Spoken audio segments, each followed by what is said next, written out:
The text came through at 9:47 a.m. on a Wednesday. Mom, Uncle Richard passed away last night. Funeral is Saturday. Will reading is Monday at 2 p.m. I stared at my phone screen in the empty staff lounge at Seattle General Hospital, where I'd just finished a 12-hour shift in the cardiac unit. My hands started shaking. Uncle Richard, dead. I'd spoken to him 3 days ago. Our usual Tuesday evening call.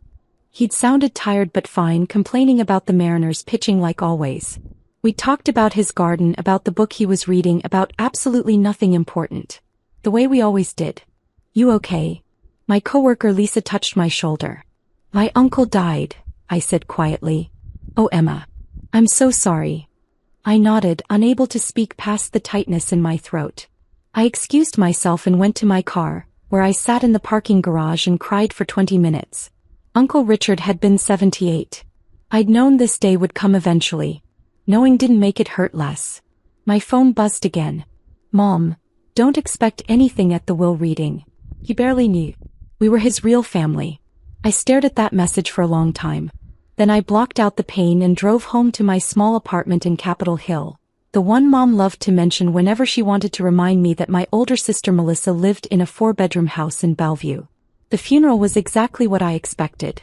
Mom and Dad arrived early in expensive black. Melissa came with her husband Brandon and their 2 kids. Kyle showed up late, reeking of cologne. I'd arrived an hour early to be alone with Uncle Richard before everyone else. The service was brief. The pastor spoke in generic platitudes. Melissa cried loudly. Mom dabbed her eyes. Dad stood stoic. I didn't cry.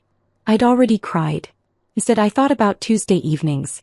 At the reception afterward, held at Mom and Dad's house in Medina, the family gathered in clusters. I stood alone by the window holding a cup of coffee I didn't want. Emma. Mom approached, her voice low. We need to discuss Monday. The will reading. Yes. She glanced around, then moved closer. Your father and I have been thinking. Richard's estate is substantial. The house alone is worth at least $1 million, and he had investments, savings. We're talking significant money. Okay. We were his immediate family. Your father is his only sibling. It's only natural that the bulk of the estate would go to us, with portions for you kids. I said nothing. But you should understand, Mom continued, that Richard barely knew you, Emma. You visited him, a few times a year. Every Tuesday for 6 years, I thought. But you didn't know that. We were the ones who really cared for him, Mom said. We were his real family. So when the will is read on Monday, don't expect anything significant. Maybe a small token amount. That would be appropriate. Okay, I said quietly. Dad joined us, drink in hand. Emma. Your mother's right. Richard and I were close. Brothers. You understand how inheritance works. It goes to immediate family first. When was the last time you saw him? I asked. Dad frowned. What? When was the last time you saw Uncle Richard? Before he died. Christmas, Dad said. We had him over for Christmas dinner. 8 months ago. They'd had him over for 4 hours on Christmas Day. I'd been there too. Uncle Richard had looked uncomfortable the entire time, surrounded by expensive decorations and expensive food and expensive people discussing expensive things. He seemed fine then, Mom added. Healthy. This was very sudden. It wasn't sudden. Uncle Richard had been diagnosed with congestive heart failure 2 years ago. I'd taken him to every cardiology appointment. I'd picked up his medications. I'd helped him understand his treatment plan, using my nursing background to translate the medical jargon. But my family didn't know any of that. Melissa appeared with a glass of white wine. Are we talking about the will reading? Yes, Mom said. I was just explaining to Emma not to expect much. Obviously the house will go to Mom and Dad, Melissa said. They can sell it and use the money for retirement. The rest should probably be split among us kids. Fair and equal. We'll see what Richard decided, Dad said carefully. Did he have a will? Kyle asked, joining our circle. Of course he did, Mom said. He was very organized. His lawyer called to schedule the reading. Everyone named in the will has to attend. Everyone? I asked. You, me, your father, Melissa, Kyle, Mom listed. And a few others, I assume. Probably some charities. Richard was sentimental like that. Sentimental. They thought Uncle Richard was sentimental. Uncle Richard was practical, logical, direct. He didn't believe in wasting time or money. He'd worked as a structural engineer for 40 years, retiring at 65 with a solid pension and smart investments. He'd bought his house in Ballard in 1982 for $95,000. It was now worth $1.2 million. I knew all this because we talked about it every Tuesday for 6 years. But my family thought he was just a sentimental old man who handed out candy to his nieces and nephews at Christmas. The reception wound down. I helped clean up as I always did while Melissa supervised and Mom directed. Dad retreated to his office. Kyle left early, claiming he had plans. "See you Monday," Mom said as I was leaving. 2:00. "Don't be late." "And Emma?" He touched my arm. "Try to dress professionally. This is important." I drove home thinking about the first time I'd really talked to Uncle Richard. I'd been 24, fresh out of nursing school, drowning in student debt. I went to his house to drop off something Mom had asked me to deliver. Uncle Richard had invited me in for coffee. We talked for 3 hours. He was funny, but intelligent. He asked about my work, really asked. He listened to my answers. No one else ever asked me about work. Before I left, Uncle Richard said, "You should come back next week. I make pretty good coffee." I came back, and kept coming back. Every Tuesday evening for 6 years straight. He became my best friend. And no one in my family knew. They knew I visited Uncle Richard sometimes. Mom would mention it occasionally, usually as a criticism. "You should spend less time with that old man and more time building your career. Or find a boyfriend instead of wasting your evenings." But they never asked what we talked about. They never asked why I went. They assumed I was just being nice to a lonely old relative. They had no idea that Uncle Richard had been the only person in my family who actually knew me. Monday arrived too quickly and not quickly enough. I took the day off work. I dressed in my best professional clothes. Black pants, white blouse, blazer. The outfit I'd bought for job interviews but rarely wore. The law office was in downtown Seattle on the 34th floor of a sleek glass building. The waiting room had floor-to-ceiling windows overlooking Elliott Bay. Mom and Dad were already there when I arrived at 1:55 p.m., sitting on a leather sofa talking quietly. Melissa and Brandon sat across from them. Kyle was on his phone in the corner. "Emma." Mom stood. "Finally. We were worried you'd be late." "It's 1:55. The meeting is at 2. Early is on time is late," Mom said, one of her favorite phrases. The receptionist smiled at me. "You must be Emma Chin. Mr. Hartwell is expecting you. You can all go in now." We filed into a large conference room. Dark wood table, leather chairs, law books lining the walls. Very official. Very intimidating. A man in his 60s stood as we entered. "Good afternoon. I'm Robert Hartwell, Richard Chen's estate attorney. Please everyone have a seat." We arranged ourselves around the table. Mom and Dad sat at one end, the power position. Melissa and Brandon beside them. Kyle across from them. I sat at the far end, as far from everyone as possible. Mr. Hartwell opened a leather portfolio. "First, let me express my condolences. Richard was a wonderful man. I had the pleasure of working with him for over 20 years. Mom nodded graciously. "Thank you. He spoke highly of you." Had he? I'd never heard Uncle Richard mention his lawyer. "Before we begin," Mr. Hartwell said, "I want to clarify a few things. This will was executed 18 months ago in March of last year. Richard was of completely sound mind. The will was witnessed by 2 unrelated parties and notarized. It is legally binding." "Of course," Dad said. Richard also left instructions that I was to read the will in its entirety, with no interruptions, and then answer questions afterward. I'd appreciate everyone's cooperation with that. We all nodded. Mr. Hartwell put on reading glasses. "The last will and testament of Richard Michael Chin, executed March 15, 2024. He read through the opening legal language, declarations that Uncle Richard was of sound mind, that this superseded all previous wills, that he appointed Mr. Hartwell as executor. Then he reached the bequest. To my brother Daniel Chin and his wife Patricia Chin, I leave the sum of $5,000 each for a total of $10,000. Silence. Mom's face froze. To my niece Melissa Chin Morrison, I leave the sum of $5,000. Melissa's mouth opened. "What?" Please hold questions until the end, Mr. Hartwell said gently. To my nephew Kyle Chin, I leave the sum of $5,000. Kyle put his phone down, looking confused. The entirety of my remaining estate, Mr. Hartwell continued, including my residence at 4728 Sunset Avenue, all bank accounts, investment portfolios, retirement accounts, personal property, and any other assets not specifically mentioned above, I leave to my niece Emma Louise Chin. The room went completely silent. I couldn't breathe.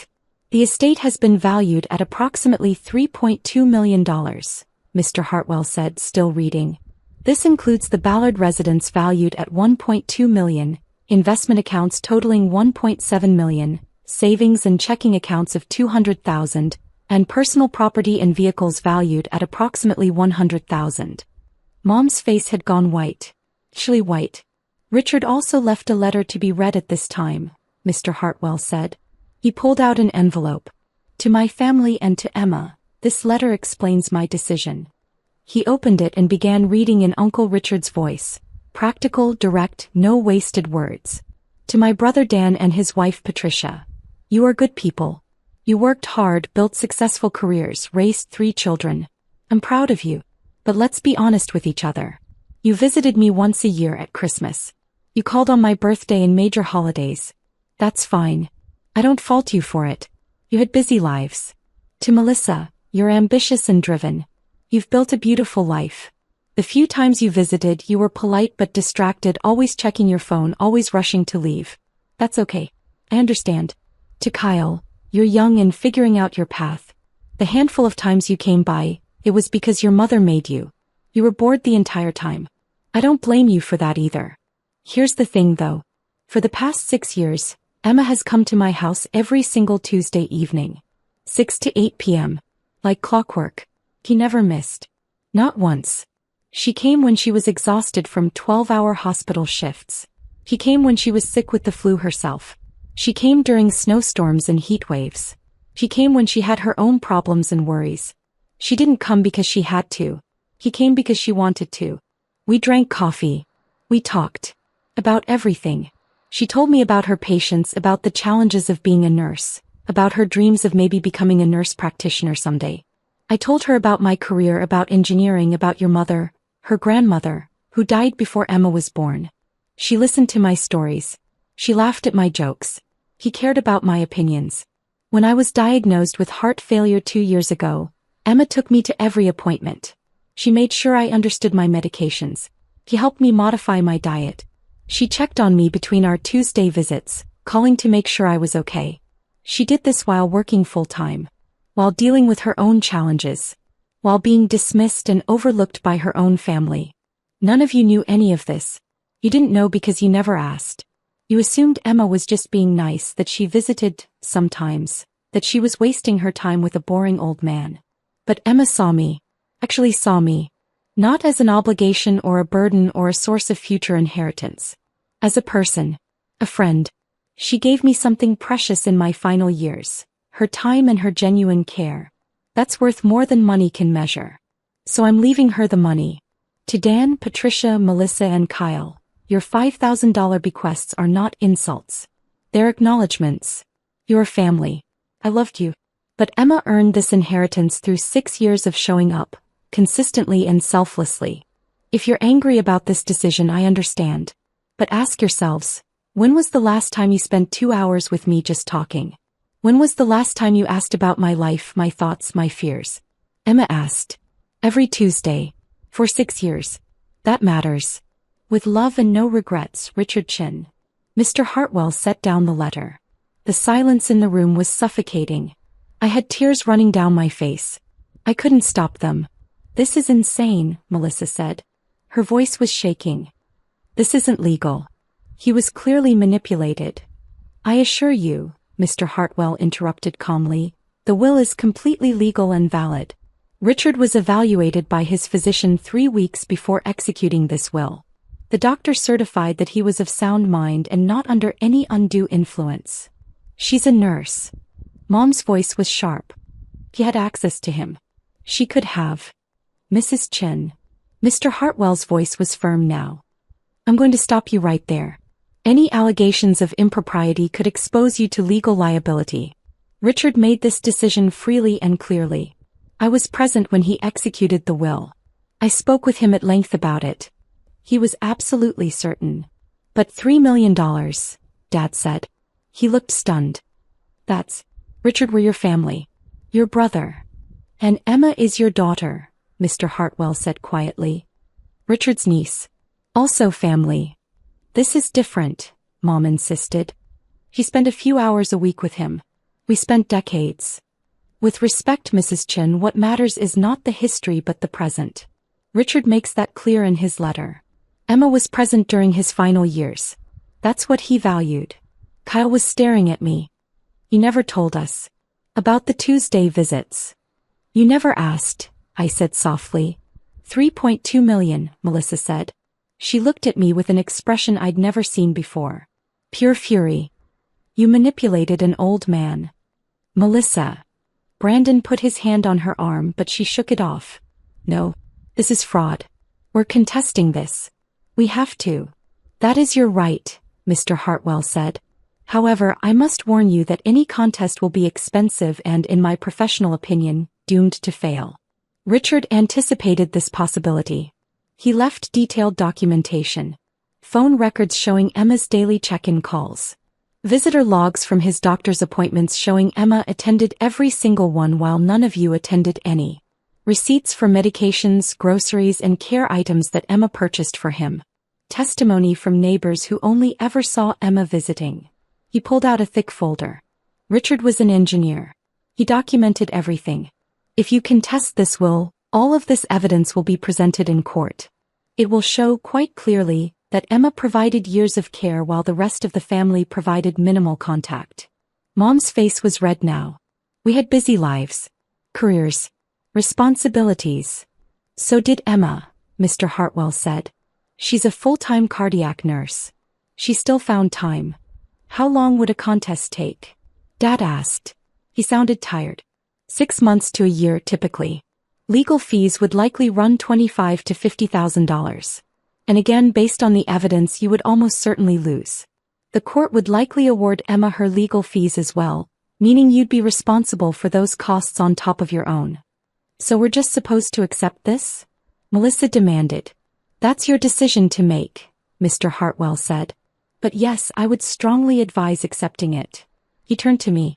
Emma, do you have any questions? I wiped my eyes. When did he decide this? To leave everything to me. We discussed it about 2 years ago, shortly after his diagnosis. He'd been thinking about it for a while. He told me he wanted to ensure the person who actually cared for him would benefit, not just the people who assumed they'd inherit because of a family tree. He never said anything to me. He didn't want it to affect your visits. He wanted to make sure you were coming for him, not for an inheritance.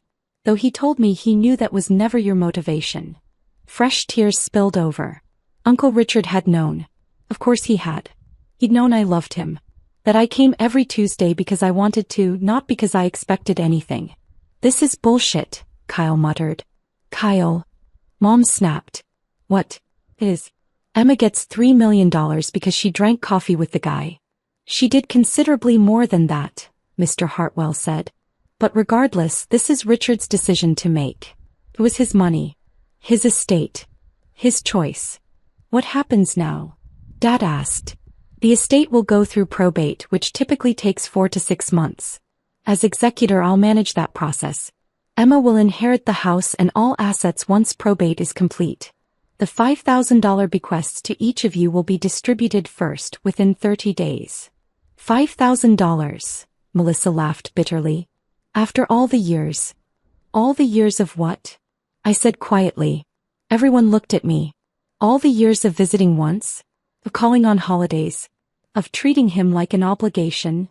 How dare you, Mom said. I'm not saying it to be cruel. My voice was steady now. But Uncle Richard was right. You barely knew him. None of you did. You knew he existed. You knew he was family. But you didn't know him. And you did. Melissa challenged. Yes. I knew his favorite book was Lonesome Dove. I knew he cried when his wife died 20 years ago and never really got over it. I knew he was scared of dying alone. I knew he loved the Mariners but thought they'd never win a World Series. I knew he voted for Democrats even though his engineering colleagues all thought he was crazy. I knew he wanted to visit Japan but never did because Aunt Lily died before they could take the trip. I looked around the table. Did any of you know any of that? Silence. He was just Uncle Richard, Kyle said defensively. The old guy we saw at Christmas. Exactly. And that's fine. You had your own lives. I'm not judging you for that. But don't be angry with me because I actually spent time with him. You're taking advantage of an old man's loneliness, Mom said coldly. No. I was giving him companionship. There's a difference. Mr. Hartwell closed his portfolio. Unless there are legal questions, I think we're finished here. Emma, please call my office tomorrow and we'll begin the probate process. Everyone else, you'll receive your bequests within 30 days. We all stood. The silence was crushing. In the elevator down, no one spoke. We were all crammed together in the small space, not looking at each other. When we reached the lobby, Mom turned to me. If you had any decency, you'd split that money with your family. No, I said. No. Uncle Richard left it to me. He explained why. I'm going to honor his decision. You're being selfish, Melissa said. Maybe. Or maybe I earned it. Either way, it's mine now. I walked away from them out into the Seattle afternoon. My phone started buzzing before I'd even reached my car. Melissa, you're destroying this family. Kyle, this is so messed up. Mom, we need to talk about this reasonably. Dad, Emma, call me. I didn't respond to any of them. That night I drove to Uncle Richard's house. My house now, I suppose, though that felt impossible to process. It was a small craftsman bungalow with a covered front porch. The garden Uncle Richard had tended for 40 years was overgrown now. He'd been too weak to maintain it these last few months. I used the key he'd given me 2 years ago. In case of emergency, he'd said. You're my emergency contact. You should have a key. The house smelled like him. Coffee and Old Spice and old books. I stood in the living room and cried. Everything was exactly as it had been last Tuesday. The coffee maker I'd used to make our evening coffee. The 2 mugs in the sink still unwashed. The book he'd been reading bookmark halfway through. The photo albums on the shelf. Uncle Richard's entire life, documented in pictures. I pulled one down and flipped through it. Uncle Richard and Aunt Lily on their wedding day. Uncle Richard at his college graduation. Uncle Richard and Dad as kids, maybe 7 and 10, grinning at the camera. Toward the back, recent photos. Most of them were of Uncle Richard alone. At his garden at the park, reading on his porch. Then I found a section of photos I hadn't known existed. Photos of me and Uncle Richard. Someone must have taken them, maybe a neighbor. Us sitting on the porch drinking coffee. Us at the kitchen table both laughing at something. Us in his garden, me holding a watering can while he pointed at a plant. He'd kept photos of our Tuesdays. I sat on his couch, my couch, and cried until I couldn't cry anymore. The next 2 weeks were brutal. My family called constantly. Mom wanted to have a family meeting to discuss fair distribution.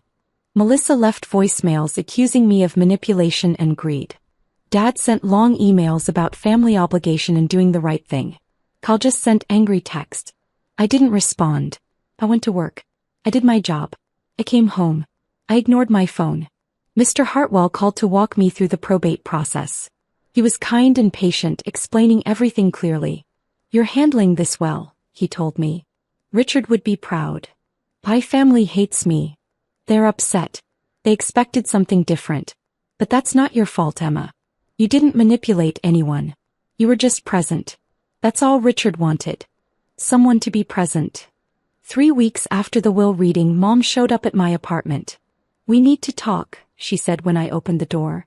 I let her in because I was too tired to fight. She sat on my worn couch in my small apartment and looked around with barely concealed disdain. You're really going to keep living here? You're about to inherit millions. I haven't inherited anything yet. Probate takes months. Emma. She leaned forward. Be reasonable. That money should go to the family. All of us. Richard was confused at the end. He didn't understand what he was doing. He wasn't confused. He was very clear. You manipulated him. I visited him. Every week. For 6 years. That's not manipulation. That's showing up. You knew he had money. Actually, I didn't. Not exactly. We never discussed his finances in detail. I knew he owned his house. I knew he had a pension. But I didn't know about the investments or the exact amounts. And I didn't care. I don't believe you. I know you don't. But it's true.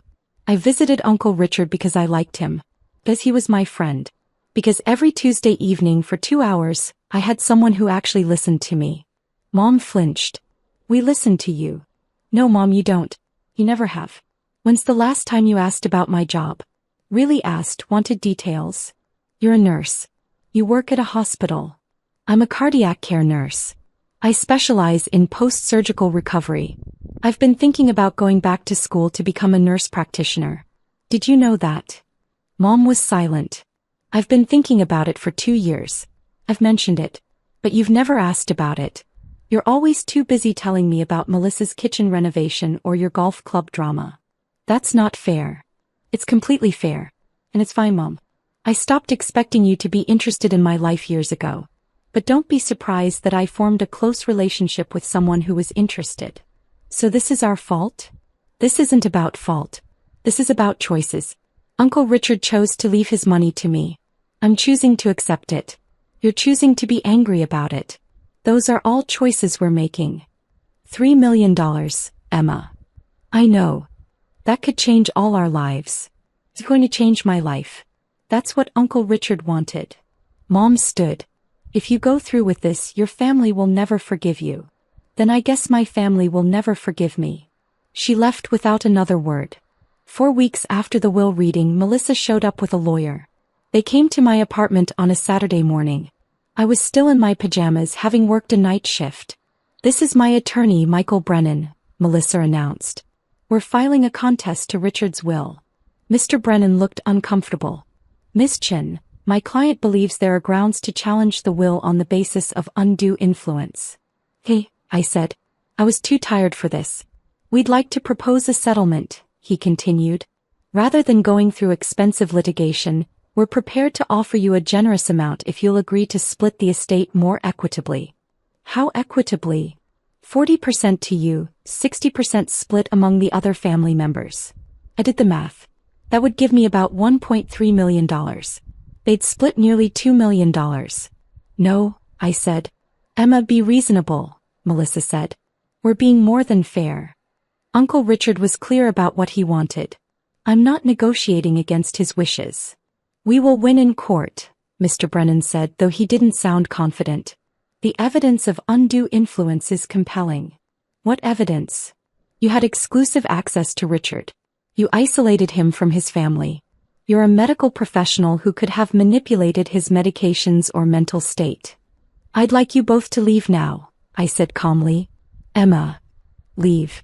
Or I'll call the police and report you for harassment. They left. 2 hours later, I received a call from Mr. Hartwell. Your sister has filed a will contest, he said. I expected this. Don't worry. Should I be worried? No. Frankly, they have no case. I spoke with their attorney. He knows it too. He's doing this because Melissa is paying him to. But it will fail. How long will it take?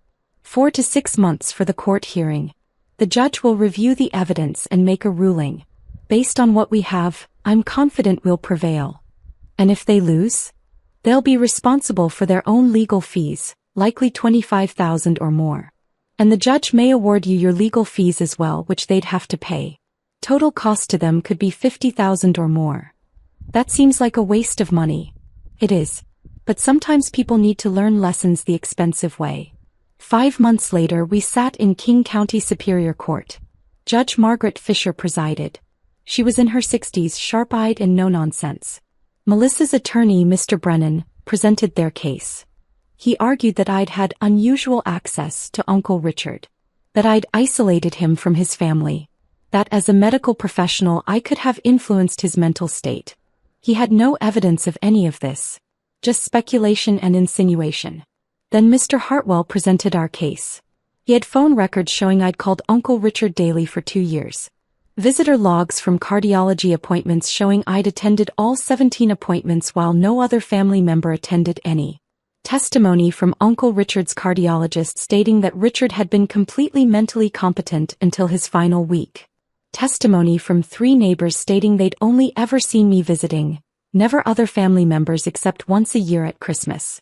He had receipts for medications I'd purchased. Grocery receipts for food I'd bought him.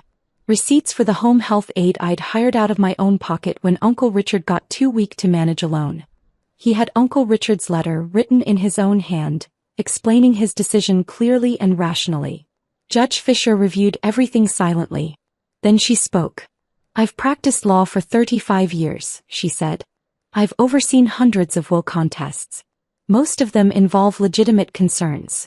Questions about mental competency, suspicious circumstances, unclear intent.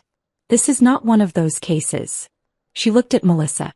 "Ms. Morrison, your uncle left a clear, documented explanation of his decision. He was evaluated by a physician and found competent. He had the right to leave his assets to whomever he chose. But she manipulated," Melissa started. "No," Judge Fisher interrupted. "She visited him. There's a difference. A significant one." He turned to me. "Ms. Chen, the evidence shows you provided consistent, loving care to your uncle for years. You did so while working full-time as a nurse. You did so without any apparent expectation of inheritance. Your uncle valued that care. He chose to reward it. That was his right." Back to Melissa. "If you had wanted to inherit, you should have been present in his life. That's not manipulation on your niece's part. That's consequence." She banged her gavel. "Contest denied. Richard Chen's will stands as written. Furthermore, given the weakness of this case and the clear evidence against it, I'm awarding Ms. Emma Chen her legal fees, to be paid by the contesting party." Mr. Hartwell leaned over and whispered, "That's $12,000 they now owe you." Melissa stood abruptly and walked out, her face red. Outside the courtroom, Mom and Dad were waiting. "You're really going to let them make us pay?" Mom asked. "I didn't make that decision. The judge did. You could waive it. Show some family compassion." "No," I said. "You chose to contest the will. You lost. These are the consequences."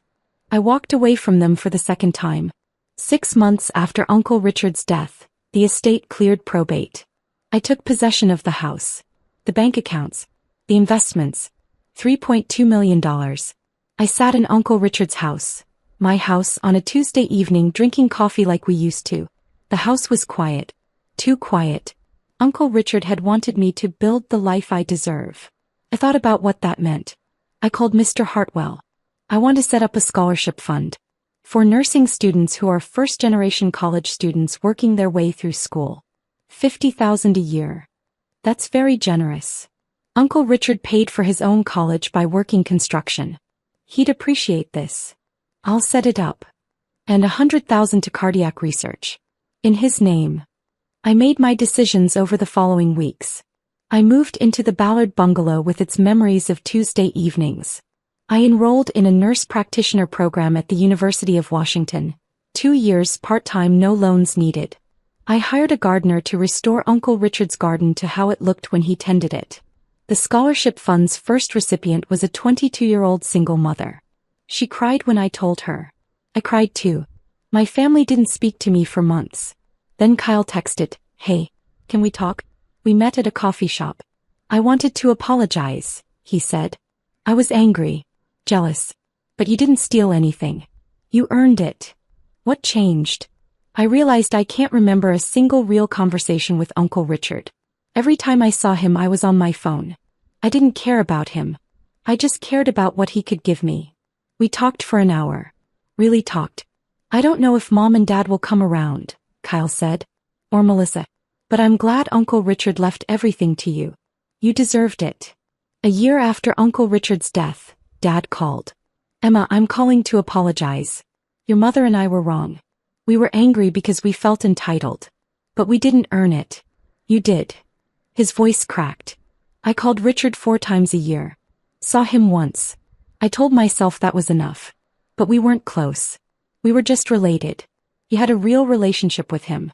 That's my failure, not yours. I loved him, Dad. I know. And he loved you. I'm sorry for how we treated you. For not seeing what you were doing. For being angry instead of proud. I forgive you. But I'm not giving back the money. I know. And I'm not asking. That money is yours. Richard wanted you to have it. I respect that now. Mom called 2 days later with a more difficult apology. He was trying. Melissa never apologized. 2 years of silence. Then a cancer scare brought us to the hospital. I visited with flowers. Why are you here? She asked. Because you're my sister. And because I'm a nurse. And because I know how scary this is. We both cried. It was a start. 3 years after Uncle Richard's death, I completed my nurse practitioner degree. I took a job at a cardiology clinic specializing in heart failure patients, the same condition Uncle Richard had. I helped patients understand their medications, their prognosis. I made sure no one faced their diagnosis alone. It felt like honoring Uncle Richard's memory. I still lived in his house. On Tuesday evenings I'd sit on the porch with coffee and talk to him about my week, my patients, my life. The scholarship fund had helped 12 students. 3 graduated and became nurses. They sent thank you cards with photos in their scrubs. Uncle Richard would have loved that. My family relationships slowly healed. Dad and I talked every few weeks. Mom was trying. Kyle and I rebuilt something real. Melissa and I worked on it over coffee. It would never be perfect. But it was something. I thought about Uncle Richard's gift often. Not just the money but what it represented. Someone had seen me. Had valued me. Had loved me. He'd given me the knowledge that I was worth showing up for. That my time mattered. That my care mattered. That I mattered. That was the real inheritance. The money was just proof.